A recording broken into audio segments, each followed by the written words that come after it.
Diagrama de pontos é um gráfico em que cada observação é representada por um ponto. A gente analisa a distribuição dessas observações de acordo com esse gráfico, ou melhor, o comportamento. Nem sempre é possível a gente analisar a distribuição deles. Como que a gente faz um gráfico de pontos? Num eixo horizontal, cada observação é colocada num respectivo valor. Caso haja empates, então o próximo valor é colocado sobre o mesmo valor, empilhando esses pontos. Aqui nós temos um exemplo de diagrama de pontos para aqueles dados dos salários dos trabalhadores em uma empresa. O que acontece? Nós não temos clareza neste gráfico. Por quê? Porque tem poucas repetições. Salários é difícil ter um salário exatamente igual ao outro, pelo menos nesta empresa. Nós temos centavos de diferença, certo?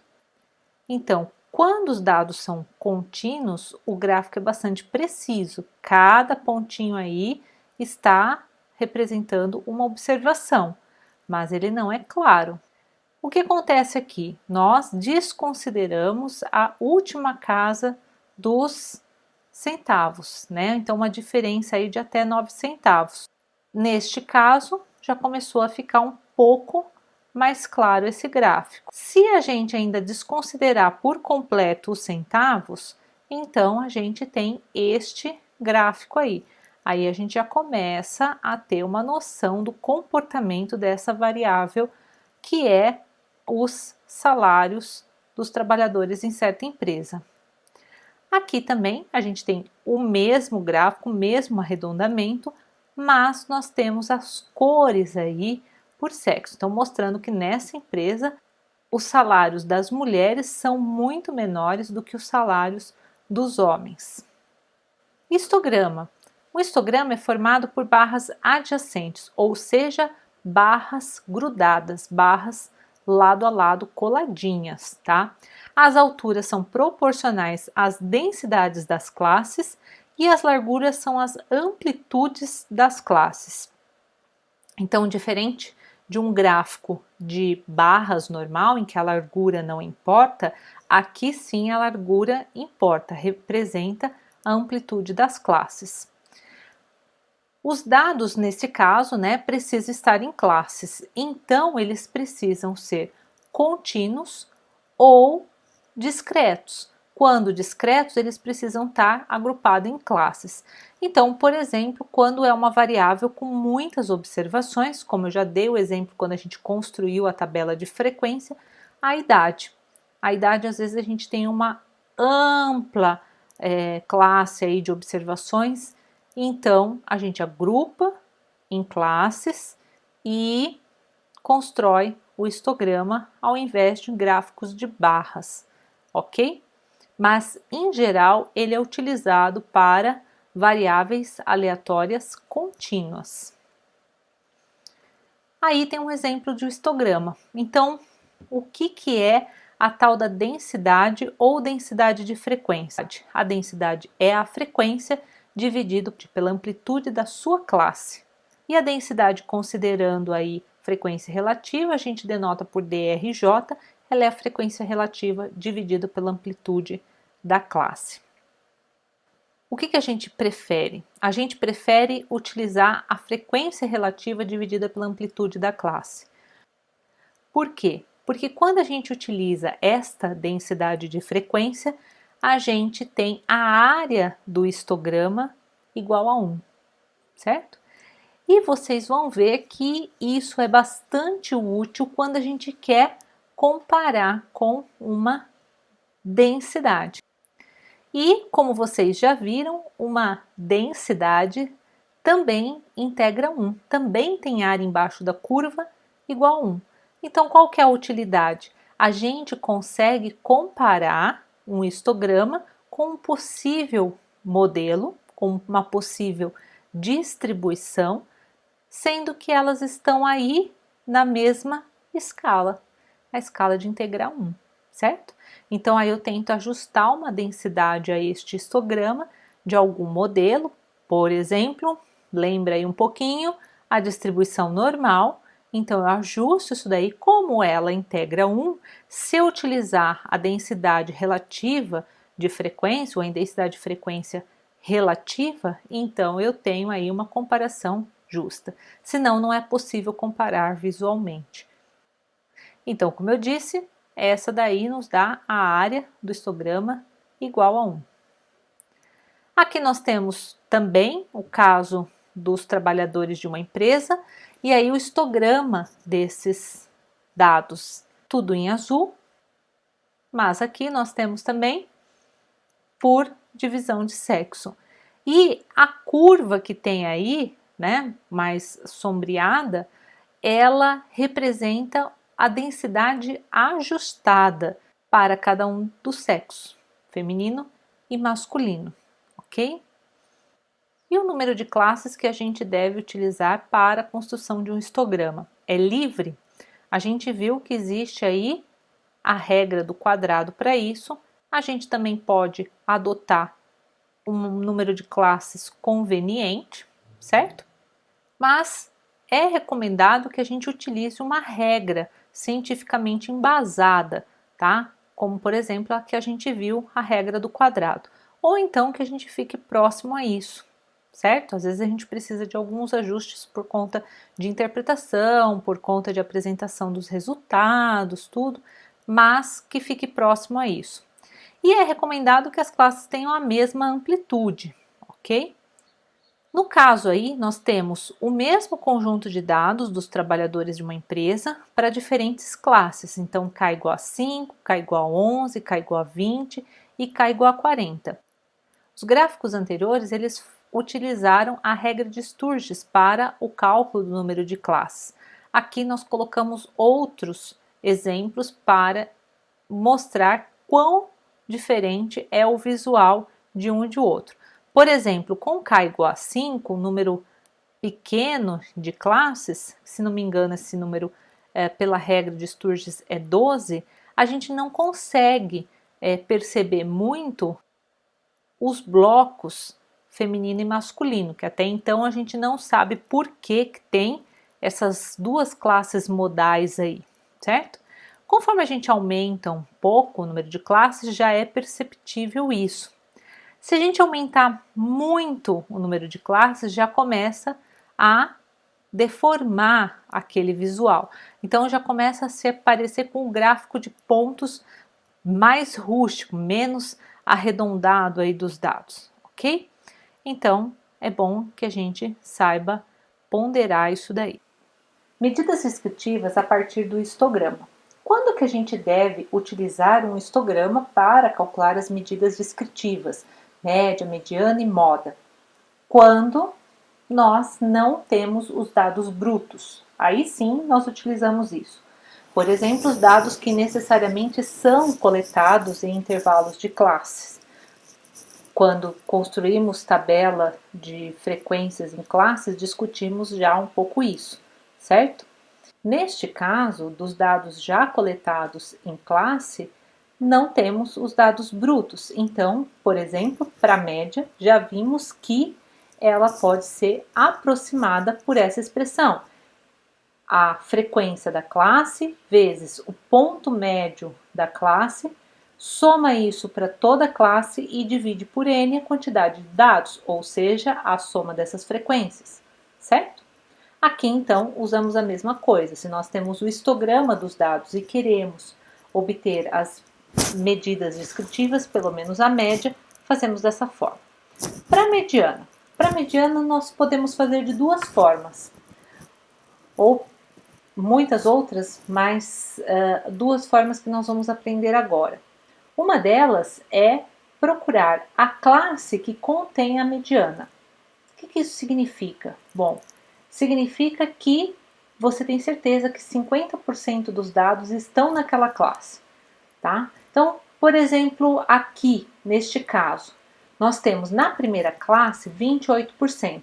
Tá? Esses números em cima de cada barra denotam aí a frequência relativa de cada barra.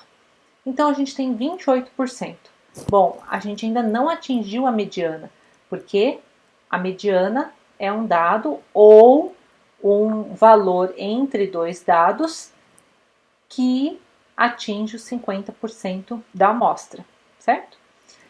Se a gente somar 0,28 com 0,33, que é a frequência relativa da próxima classe, nós obtemos 0,61, ou seja, 61%. Ultrapassamos os 50%. Então, o 50% ele está aí nessa segunda classe. Uma forma da gente obter a mediana aproximada é simplesmente pegar a classe que contém a mediana, no caso a segunda, e obter o ponto médio dessa classe, certo? Então, no caso aí, a gente simplesmente pega o ponto médio da segunda classe. Então, 0,75 mais 1,5 dividido por 2 dá 125. Essa é uma medida aproximada, tá? Então, não existe só essa forma. Uma outra forma que a gente pode obter a mediana aproximada quando os dados estão em intervalo de classes ou estão já em um histograma é por interpolação. No que consiste a interpolação? A interpolação simplesmente é você assumir que naquele trecho, naquela classe, a frequência acumulada da classe é linear, tá? Então, para cada classe teria aí uma reta que representa aí a taxa de crescimento da frequência acumulada naquela classe. Então, esse gráfico que está aí, ele representa a frequência acumulada para cada classe, assumindo que ela se comporta linearmente em cada classe, porque na verdade a gente teria patamares, né? Certo? A gente tem um patamar do 0,28, o patamar do 0,61, por quê? Porque eles estão em classe. Aqui esse gráfico é assumindo que o comportamento é linear em cada classe, certo? Bom, qual é a classe que contém a mediana aí? Nós sabemos que é a segunda classe. É a classe entre o 0,75 e o 1,5, ok? Então, a gente supondo que isso daí é uma reta, a gente só tem que achar qual que é o valor do x, qual que é o valor da mediana, que corresponde ao valor do y, 50%, certo? Então, tem várias formas, né, pessoal, de construção de uma reta, cada um tem aí uma preferência. Você pode visualizar aí simplesmente uma semelhança de triângulos, também funciona, é basicamente o mesmo raciocínio, ok? Então, uma forma está aí como eu coloquei. A gente faz a diferença proporcional, a diferença nos y vai para outra informação que a gente conhece, proporcional a outra informação que a gente conhece nos y, ok? Fazendo essa conta, no caso aqui, nós temos 1,25.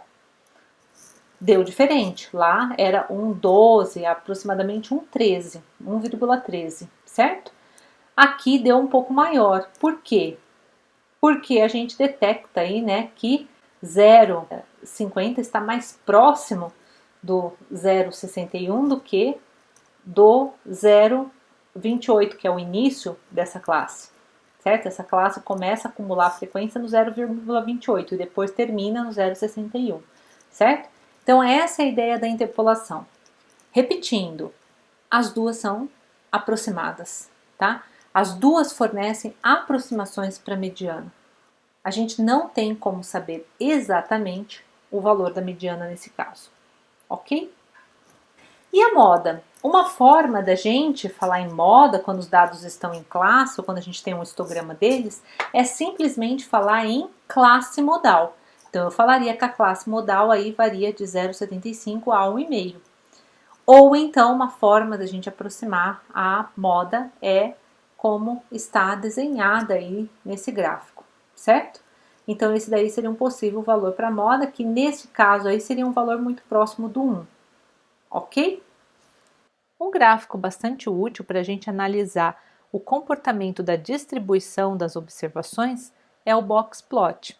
Ele também é conhecido como gráfico de caixas de bigodes, tá? Ele usa os quartis e a distância interquartis para a gente ter uma noção dessa distribuição e também detectarmos candidatos a pontos atípicos, os famosos outliers.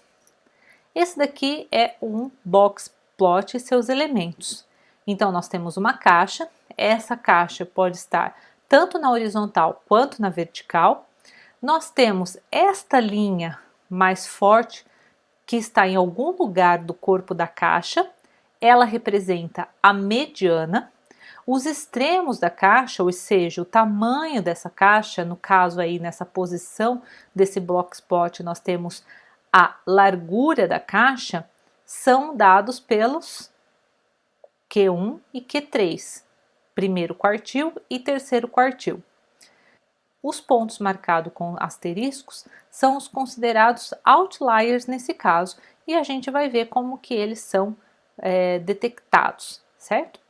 E os bigodes, esses pontinhos, esses tracinhos aí, marcam o menor e o maior valores, sem contar os candidatos do outlier. Então, o menor valor de todos é um outlier, o maior valor de todos também é um outlier, mas neste caso a gente detecta como um outlier e ainda marca quais são os maior e menor valor desse conjunto de dados. E como que a gente detecta os candidatos a outliers, a valores atípicos? Bom, a gente calcula a distância interquartil, que é o dq, Q3 menos Q1, multiplica essa distância por 1,5 e soma ao terceiro quartil e subtrai do primeiro quartil. Então a gente cria primeiro uma limitação, certo? O que está para dentro desses dois valores calculados, a gente fala que faz parte da distribuição dos dados. Já o que está à direita ou à esquerda, no caso da linha inferior aí, a gente fala que é um valor atípico moderado se este valor estiver ainda antes do Q1 menos 3 vezes a distância interquartil ou antes do Q3 mais 3 vezes a distância interquartil. Além dessas distâncias, ou seja, para a direita do Q3 mais 3 vezes a distância interquartil, para a esquerda do Q1 menos 3 vezes a distância interquartil, a gente fala que o ponto é atípico severo, tá? Então, menos provável que ele seja algo comum de ser observado daquela distribuição, mas sim, é possível, ok? A gente fala que é candidato porque existem testes para a gente analisar se aquele é um real outlier ou não, certo? Então, o box plot tem essas linhas aí imaginárias. Então, aqui. Então, as linhas azuis foram formadas somando aí ao Q3 1,5 a distância interquartil ou subtraindo ao Q1 1,5 a distância interquartil. E a linha vermelha, então, a gente somou 3 vezes a distância interquartil ao Q3 e subtraiu 3 vezes a distância interquartil ao Q1. Então, recapitulando, o que está para dentro das linhas azuis, a gente considera da distribuição, não considera outlier. Os bigodes aí são os valores adjacentes, tanto inferior quanto superior, e eles representam o menor valor e o maior valor, desconsiderando o outlier.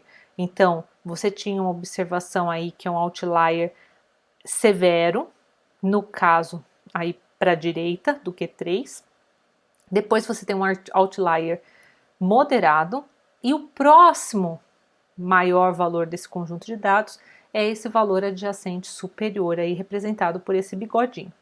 Analogamente, do outro lado, nós temos o menor valor, que provavelmente é um outlier, um valor atípico moderado, E o próximo menor valor, ou o segundo menor valor neste caso, é o valor adjacente inferior, que está quase no limite aí da separação dos valores atípicos, ok?